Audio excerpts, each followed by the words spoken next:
예, 아름다움을 호명해 주는 사람, 아름다움을 호명해 주는 사람이라는 제목으로 하나님 말씀 증거하도록 하겠습니다. 이제 마지막 장인데 전도서 1장부터 6장까지는 헛됨에 대한 이야기고 7장부터 12장까지는 어떻게 헛됨을 이기고 살 것인가, 이제 마지막 결론입니다. 1절부터 8절까지 이제 전반부인데, 전반부 내용은 그냥 1절에 있는 말씀 그대로예요. 공고한 날이 오기 전에 창조주를 기억하라. 1절과 2절을 이제 읽어보면 반복되는 게 전에라는 말이 3번 나오잖아. 뭐 하기 전에, 뭐 하기 전에.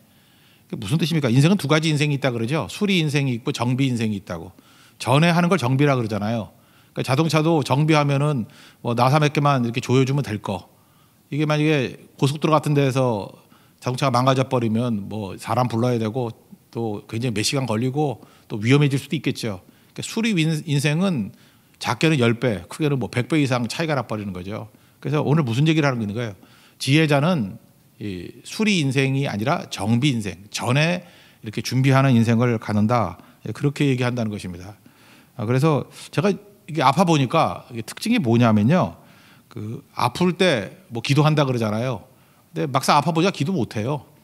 아무 생각도 없고 뭐 그런 힘도 없더라고요. 그러니까 기도는 언제 해야 됩니까? 정비하듯이 이렇게 움직일 수 있을 때, 그때 하는 게 중요하다. 그런 거를 말하고 있습니다. 1절과 2절 한번 읽어보죠. 시작. 너는 청년의 때 너의 창조자를 기억하라. 곧 공고한 날이 이르기 전에, 나는 아무 낙이 없다고 할 해들이 가깝기 전에, 해와 빛과 달과 별들이 어둡기 전에, 비뒤에 구름이 다시 일어나기 전에 그리하라.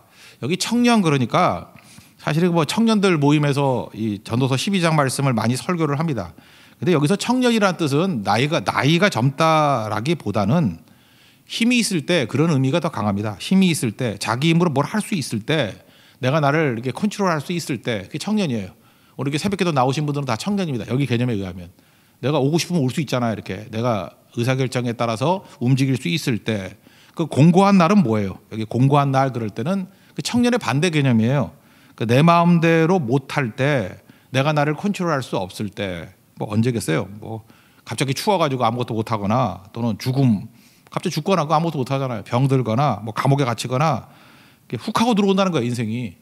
이거 뭐 예고해서 오는 게 아니라는 것입니다. 그러니까 청년의 때는 뭐예요? 할 수 있을 때예요. 할 수 있을 때 무조건 해야 된다는 거예요. 잠깐 미루다가 뭐 나중에 선교 갈게, 뭐 나중에 기도할게, 나중에 예배할게, 그러다 지옥 가 있을 거예요. 죽을 거예요. 그거. 그런 사람 되게 많이 봤다고. 요즘에는 바쁘다라는 말이 모든 것을 커버하는 해명 아닙니까? 뭐 이렇게 하면은 바빠서요. 그럼 더 얘기도 안 해요. 바쁜 게 무슨 뭐 암행어사 마패예요? 바쁘다. 제가 입에 달고 다니는 사람 봤어요. 바쁘다. 그럼 죽었어요.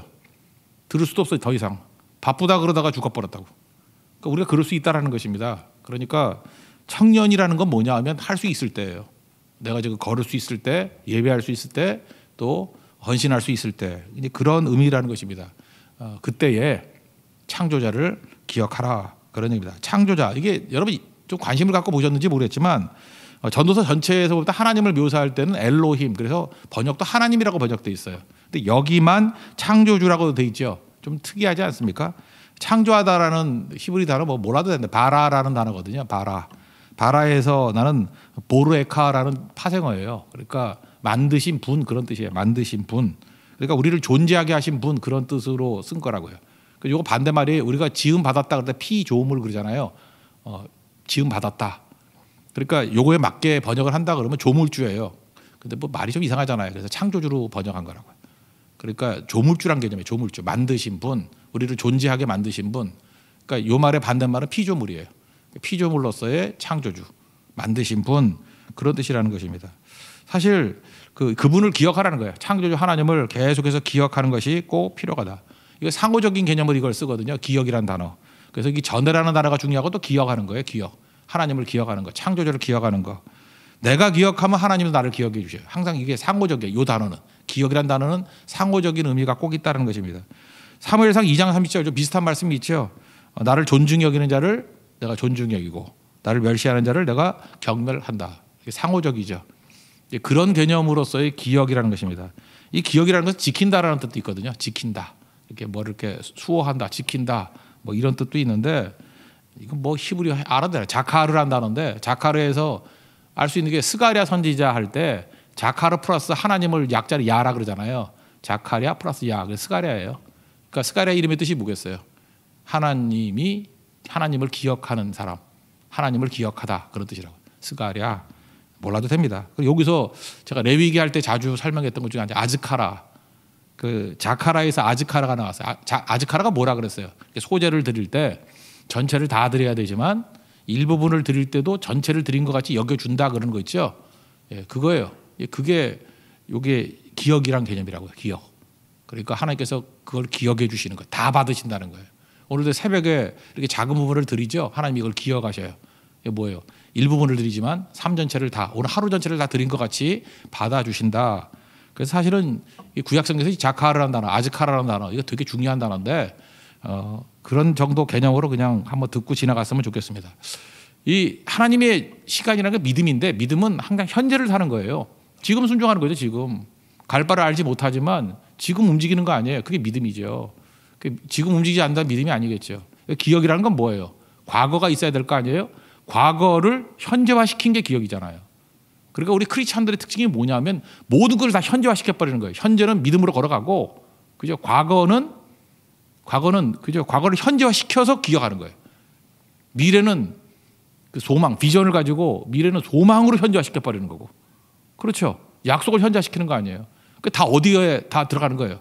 미래를 생각해도 현재가 움직이고, 현재는 물론 믿음으로 걸어가고, 그다음 과거는 기억에 의해서 현재화시켜버리는 거. 그러니까 크리스찬들은 어떤 사람들이에요? 현재가 강한 사람들, 현재가 지금 현재 뛰는 거예요. 지금 현재를 선물로 여기고, 근데 맹탕이 돼가지고 뭐 과거 그러면 상처에 사로잡혀 있고, 무슨 개꿈이나 꾸고 뭐 지금 뛰지도 않으면서 뭐 허황된 꿈이나 꾸고 아무것도 안 하고, 그런 거는 최악이죠, 최악. 그래서 여러분들 모든 것들을 다 동원해서 현재를 강화시킬 수 있는 그런 하나님의 정되기를 바랍니다. 히브리서 3장 13절에 그런 말씀 나오잖아요. 오직 오늘이라 일컫는 동안에, 그러면서 뭐뭐뭐 하라고. 오늘이라 일컫는 동안에, 그게 믿음이에요. 과거를 현재화시키고, 그리고 미래의 소망도 현재화시키는 거. 그게 우리 성도의 모습이라는 것입니다. 그래서 잠깐만 이렇게 미래 뭐 한다고 조건만 만들지 말고 누리라는 거예요. 지금 누리라는 거. 지금 써야죠. 지금 믿음은 뒀다 뭐 하려고 그래요. 지금 쓰는 거죠. 그래서 잠깐 미래로 유보하지 말고 지금 기도하고 지금 헌신하고 지금 사랑하고 지금 베풀고, 그게 꼭 필요하다라는 것입니다. 사실 그 3절부터 내용은 뭐냐면 늙었다 그러는데 이것도 나이가 아니에요. 늙었다는 게 나이라기보다는 힘이 없을 때 그런 뜻이에요. 하고 싶어도 하지 못할 때 그런 때가 오죠. 늙음이 뭐 그런 거죠. 뭐 근데 그 늙어서만 못하는 게 아니라 다른 조건으로 병들어도 못하잖아요. 그런 개념들입니다. 이거 뭐 나중에 잘 안 볼 것 같아가지고 3절 4절은 신체적인 늙음이에요. 읽어도 뭐 잘 모를 것 같으니까 한번 설명해 드릴게요. 3절 차례대로 한번 제가 읽어볼게요. 그런 날에는 집을 지키는 자들이 떨 것이며, 이거는 팔이 떨리는 걸 말한대요. 그죠? 보호하던 팔이 떨린 거다. 비유적으로. 힘 있는 자들은 구부러질 것이며, 이건 다리가 강했잖아요. 다리가 약해질 것이다. 그리고 맷돌질하는 자들이 적음으로 그칠 것이며, 이거는 예측이 될 건데 이빨이 다 빠져가지고 음식 잘 못 씹는다 그런 뜻이고, 창들로 내다보는 자가 어두워질 것이며, 이건 맞출 줄 알아야죠. 모르겠어요? 이게 무슨 눈이 어두워진다 뭐 그런 뜻이겠죠. 눈이 어두워진다 그런 뜻.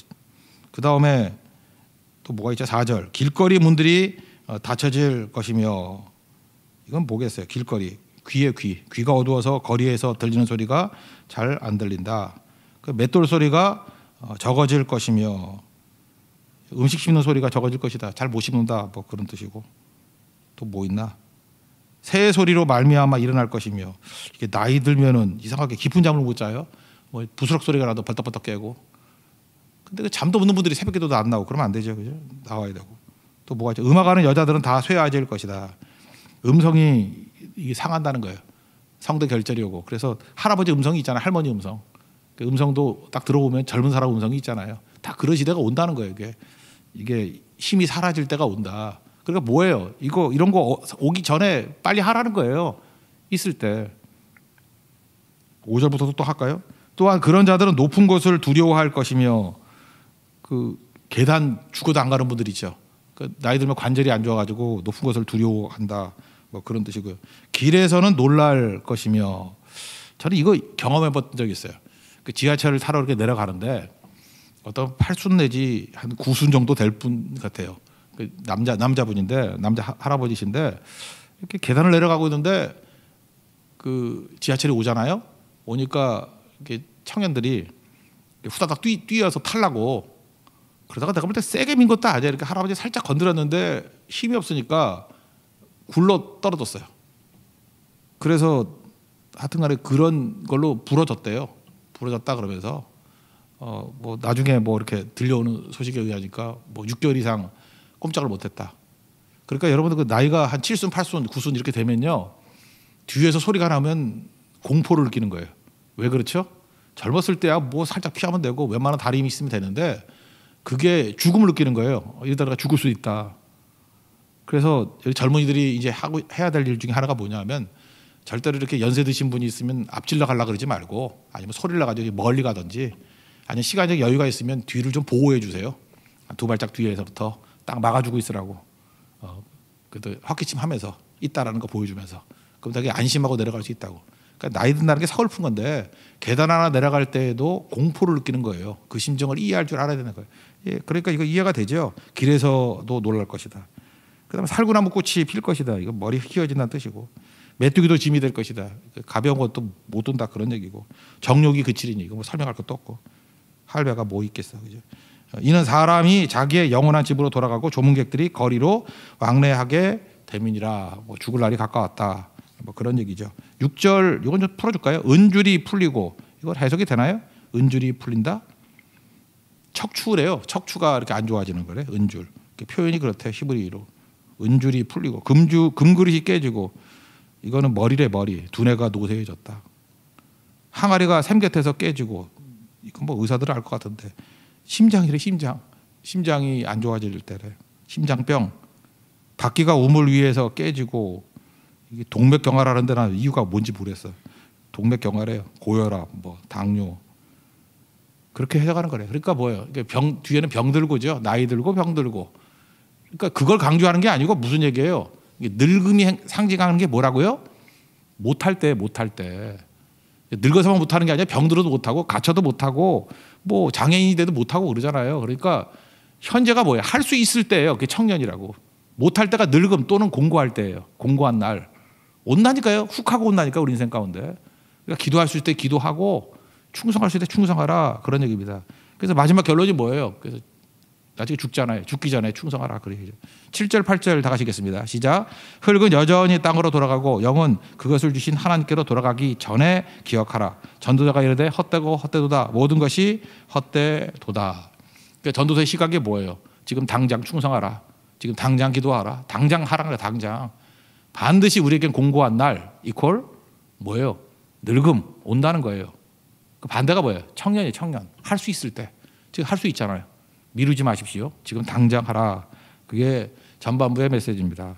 그리고 두 번째 나오는 후반부 9절부터 14절까지는 지혜자로 살라. 뭐 거의 비슷한 얘기인데 이 현재를 누리는 실제로 이렇게 베푸는 필요한 존재가 되면서 살라 그런 거죠. 그러니까 더 말한다 그러면 내가 필요한 존재가 된다는 건 뭐냐면 응답하며 살라는 거예요. 사람들의 필요에 대해서 응답하라. 누가 이렇게 필요하다 그러면 내가 응답해 주는 거예요. 영어로 리스판스잖아요. 리스판스. 그거의 그 명사형이 뭐예요? responsibility, response and ability잖아요. 응답하는 능력이 책임감이라고. 그러니까 크리스찬들은 어떻게 살아야 돼요? 책임감 가지고 살아야 돼요. 책임감이 뭐예요? 응답하는 거예요. 응답. 누가 필요가 있다 그러면 응답해 주는 거예요. 그럼 필요한 사람이 되잖아요. 내가 꼭 필요한 사람이 되기 위해서 뭐예요? 다른 사람의 필요에 대해서 응답해 줘야지 필요한 사람이 되는 거잖아요. 왜 나는 쓸모없게 여겨요? 뭐 쓸모가 없잖아. 필요에 응답을 안 하니까. 그렇지 않아요? 노래를 잘하고 막 그래. 근데 이게 찬양팀이 꼭 필요합니다. 그럴 때 뭐 나는 아침 잠이 많고 뭐 바쁘고 뭐 그럼 쓸모없는 자지 뭐 잘하면 뭐 할 거야 그거. 그렇잖아요. 써야 될 거 아니에요. 난 돈이 뭐 썩어지게 많아요. 그럼 돈 많으면 뭐 할 거야? 쓰지 않아요. 필요할 때 써야지 그거를. 그래 그 돈에 필요한 사람이 되는 거죠. 그죠? 응답하는 거죠. 리스판시빌리티. 그게 마지막 결론이에요. 그죠? 하나님 앞에서 지혜자로 산다는 것은 응답하며 살아가는 것이다. 그런 얘기입니다. 9절 10절을 한번 읽어보자. 시작. 전도자는 지혜자이어서 여전히 백성에게 지식을 가르쳤고 또 깊이 생각하고 연구하여 자문을 많이 지었으며 전도자는 힘써 아름다운 말들을 구하였나니 진리의 말씀들을 정직하게 기록하였느니라. 이 전도자라는 말이 이제 히브리 말로 그래서 이거 번역하기가 너무 힘들어서 그냥 코엘렛이라고 그냥 부르기도 해요. 이게 코엘렛 전도자라는 뜻인데 그러니까 뭐 도를 전하는 자 뭐 지혜자하고 같은 개념이죠. 전도자 코엘렛. 그러니까 가르치고 생각하고 연구하고 잠언, 자극을 주는 자, 그게 전도자라고요. 그 잠언 배울 때 이제 잠자가 무슨 잠자라 그랬어요? 바늘잠. 그래서 찌르는 거라고. 우리에겐 자극이 필요합니다. 자극을 받아야 좀 더 나은 수준으로 올라가죠. 우리 오늘도 말씀 듣는 게 뭐예요? 자극받는 거 아니에요. 그래서 내 현재의 삶 너머를 바라보게 만드는 거잖아요. 내 수준을 넘어보게 만드는 거. 자극이 필요한 거라고. 그래서 전도자가 하는 일은 뭐냐? 자극하는 일이다. 뭐 그런 얘기입니다. 그중에 어떻게 살아야 되느냐? 힘써 아름다운 말들을 하라 그러죠. 아름다운 말. 그러니까 우리가 다른 사람들을 만났을 때 칭찬 격려하는 게 아름다운 말일 수도 있지만 더 중요한 건 뭐냐면 그 사람의 뭘 좋은 걸 보면 아름다움을 보면은 호명해 주는 거예요. 이렇게 불러주는 거예요. 뭐 김춘수의 그 꽃이라는 뭐 시 얘기 안 해도 알죠. 이렇게 호명해 주는 거. 이분도 딱 뭐 할 거예요. 우리가 할 일이 뭐냐면 호명해 주는 거예요. 호명해 주는 거. 예를 들어서 어떤 사람이 어려움 당한 사람 옆에서 묵묵히 지켜주고 있을 때 그때 우리 뭐라 그래요? 호명해 줘야 돼요. 넌 참 좋은 위로자구나. 내가 저 사람이 위로받는 걸 봤어. 그렇게 호명해 주면 특징이 뭐죠? 들으니까 좋잖아요. 그러니까 반복의 가능성이 커지죠. 이렇게 아름다움을 호명해 주면 반복해 줄 거 아니에요. 너 웃는 게 참 예뻐. 너는 그 표정이 딱 좋아. 그럼 그 사람도 좋은 거 아니에요. 그 표정 계속 지을 거 아니야. 좋다 그러니까. 호명해 주면 그 표정을 계속 지을 거야. 나도 기분 좋아지고. 본인도 모르잖아요. 어떤 표정이 좋은 건지. 거울 보고 혼자 연습한다고 되나. 그러니까 우리가 반응해 줘야 돼요. 왜 어떤 사람이 우중충하게 지내느냐. 그 친구들이 안 좋아서 그래요. 친구들이 우중충한 걸 아무 얘기를 안 해줘서 그래. 근데 그 우중충, 그 9번 우중충하다 한 번 좀 나아질 때가 있잖아요. 그때 호명해 주는 거야. 바로 그거야. 그럼 계속 그것만 표현할 거 아니에요. 호명해 줘야 아름다움이 나오게 된다라는 것입니다. 이거 되게 중요한 거죠. 예를 들어서 우리 뭐 이렇게 의사들 있잖아요. 이렇게 가보면은 궁금한 게 많잖아요. 어디 아프다고 그래서 물어보면 잠깐만 대답을 잘해주는 분들 계시잖아요. 그럼 그 아름다움 호명해 주는 거예요. 참 좋은 선생님이세요. 궁금한 거 다 해주고 훌륭해요. 그리고 댓글도 남겨주고 뭐 추천도 해주고 막 그러면 호명해 주니까 계속 그렇게 살 거 아니에요. 그런 분들이 많이 나올 거 아니에요. 그러니까 세상이 이렇게 아름답지 않은 이유가 뭐예요? 우리가 호명해 주지 않기 때문에 그래요. 호명해 줘야죠. 패션도 마찬가지예요. 너 이렇게 앞에는 얼룩얼룩하고 뒤에는 그냥 민짜고 참 치마도 예쁘다, 뭐 옷도 예쁘다 이렇게 얘기해 줘야 그런 옷 입는 거지. 아니면은 맨날 월남치마 입고 다니잖아요. 편하다고. 그럴 때는 말을 안 해야죠, 그죠? 근데 여자들끼리는 그걸 또 예쁘다 그래가지고 지들끼리 그런 것 중에 대표적인 게 옛날에 어그 부츠 같은 거. 내가 볼 때 무슨 뭐 그 난장기들 나온 건지 뭐 이상해요, 그죠? 영의정들만 다 나와가지고 남자들이 제일 싫어하는 게 그거거든요. 여자들끼리 서로 격려했잖아요. 망치라고, 그죠? 예쁘다 해가지고 다 걔네들 다 시집도 못 가고 이제 그렇게 된 거라고요. 그러니까 좋은 거를 호명해 줄 줄 아는 거 그게 되게 중요하다는 거죠. 저는 요한복음 1장에 보면 거기 42절에 예수님이 베드로 부르시는 장면이 나오잖아요. 다 아는 얘기죠. 베드로가 뭐 이렇게 똑똑한 사람이었겠어요. 근데 장차 개바라 하리라. 우리가 보는 NLT 같은 성경에는 You will be called 세바스. 그러니까 너는 개바라 하리라. You will be called 세바스. 이렇게 돼 있지만 독일 계통의 책들 있죠. 독일어 계통으로 번역한다 보면은 독일어는 잘 모르니까 must로 번역했어. must. You must be called 세바스. 그러니까 너는 반드시 개바가 돼야만 된다. 그렇게 불러주는 거잖아요, 예수님이. 그랬더니 실제로 반석 같은 존재가 됐습니까? 됐잖아요. 요한복음 1장에 또 나오는 사람 있죠. 그 나다나엘. 예수님에 대해서 뭐 별로 안 좋은 얘기 있잖아요. 뭐 고향이 어디야? 나사렛 그랬더니 뭐 나사렛에서 뭐 선한 게 나오냐? 이 좋은 얘기 아니잖아요. 예수님이 그거 다 알음에도 불구하고 너는 참 이스라엘 사람이고 간사함이 없다라고 호명해 주잖아요. 그랬더니 그렇게 살게 되잖아요. 우리에게도 이렇게 호명해 줄 아는 그런 것들이 꼭 있어야 된다고 생각을 합니다. 그게 지혜자의 삶이에요. 그러니까 우리가 이웃을 향해서 살아갈 때 필요한 존재가 된다는 건 뭐냐? 필요에 대해서 응답하는 거예요. 특별히 필요의 응답 중에 하나가 뭐냐? 호명해 주는 거. 잠깐 호명해 주십시오. 그럼 너무너무 아름다운 모습으로 살 수 있다라는 것입니다. 그 다음에 11절 한번 읽어볼까? 11절 시작. 지혜자들의 말씀들은 찌르는 채찍들 같고 회중의 스승들의 말씀들은 잘 박힌 목 같으니 다 한 목자가 주신 바이니라. 찌르는 채찍은 그 시편 23편에 나오는 막대기하고 비슷한 거래요. 이렇게 양들이 갈 때 막대기를 이렇게 일로 가 이렇게 가드레일 같은 역할을 해주는 거. 딴 데로 약간 튀잖아. 그러니까 막대기로. 그러니까 찌르는 채찍 그런 용도래요. 그런 용도. 근데 특별히 이런 우리도 마찬가지 하나님 말씀을 듣고 이렇게 가드레일 같이 어디 벗어나면 안 되는 거죠. 잘 줄을 따라갈 수 있는 거. 그다음에 잘 박힌 못. 이거는 기억이 나는데 제가 옛날에 뭐 꽤 됐네 시간도 뭐 십몇 년 더 된 것 같은데 일본 선교 갈 때마다 그 어떤 교회에 제가 묵는 방이 있었어요. 거기 선교사님이 거기 묵으라 그래서 뭐 조그만 방이에요. 뭐 사람 하나 누우고 가방 놓으면 없을 방인데. 근데 내가 그 방 지금도 기억나는데 한 10년 넘게 쓴 것 같아요. 근데 그 방을 내가 너무 좋아했던 이유가 뭐냐면 정말 시멘트에 못이 하나 엄청나게 잘 박혀 있어. 제가 옷을 한 10개를 걸어도요 안 떨어져. 나 그래서 그 못 그러면 이 전도서 12장 생각나. 잘 박힌 못. 나중에 내가 그 여행 가방 그 말고 있잖아요. 그렇게 매는 거 뭐 이렇게 그런 것도 걸어놔도 끄떡이 없어요. 그래서 일본은 좁잖아요. 좁은데 물건 처리할 때 그 잘 박힌 못에 엄청 걸었어. 왜냐하면 늘어놓으면 어디 앉을 자리가 없기 때문에. 그래서 그런 생각이 들더라고. 근데 우리 집은 어떻게 된 건지 뭐 플라스틱을 만들었는지 옷 2개 걸었더니 부러지고 너무 부러져가지고 지금 잘 안 박힌 목이신지 무슨 플라스틱 목인지 그래요. 그래서 하나님 앞에서 이게 말씀이 잘 박힌 목과 같이 여러분 새겨지면은요, 여러분 인생을 걸어도 걸릴 수 있는 인생이 된다고. 하나님 말씀이 잘 박힌 목과 같이 가슴에 새겨지기를 원합니다. 그거예요. 그런 얘기들. 12절 읽겠습니다. 시작. 내 아들아 또 이것들로부터 정죄를 받으라. 많은 책들을 짓는 것은 끝이 없고 많이 공부하는 것은 몸을 피곤하게 하느니라. 뒷말은 이제 그만 쓸게 그런 뜻이에요. 아무것도 아니고. 그러니까 이것들로부터 경계를 받으라. 그리고 이제 최종적인 결론은 13절과 14절 하나님 경외하고 지키라. 심판이 있다. 그 얘기입니다. 13, 14절 다 같이 읽겠습니다. 시작. 일의 결국을 다 들었으니 하나님을 경외하고 그의 명령들을 지킬지어다. 이것이 모든 사람의 본분이니라. 하나님은 모든 행위와 모든 은밀한 일을 성한악간에 심판하시리라. 그의 명령들을 지킬지어다. 이게 기억이란 자카드란 단어가 똑같은 거예요. 그죠? 지키다 또는 기억하다. 그러니까 뭐예요? 하나님 경외하고 하나님 기억해라. 기억하라가 뭐예요? 지키다. 자카드. 그죠? 기억해라. 여러분 세상 살아가는 데는 세상에서 말하는 사는 법이 있죠. 그러니까 무슨 족 그러잖아요. 옛날에는 욜로족 그랬는데 욜로족의 특징이 뭐죠? 현재를 살라는 거 아니에요. 그러면 전도사하고 비슷한 것 같지만 다르지요. 전도사에 말하는 거와 다른 게 뭐예요? 현재의 쾌락이에요. 쾌락. 현재 행복, 뭐 소확행 이러면서 뭐 맨날 어디 싸돌아다니고 호텔 다니고 뭐 외국 여행 다니고 뭐 맨날 그런 애들 있죠. 맛있는 거 찍고 올리고 있는 돈 거기 다 써버리고. 그러니까 뭐 욜로족의 특징이 무엇입니까? 인생은 한 번뿐이라는 거예요. 욜로의 특징이 뭐예요? 그 뭐 약자라면 you only live once. 한 번 산다고 앞자 딴 거 아니에요. 욜로. 그러니까 이 사람들의 특징이 뭐예요? 미래도 없고 자기를 위해서 쓰잖아. 이웃도 없고 리스판스 없고 오직 나밖에 없고 오직 내 행동.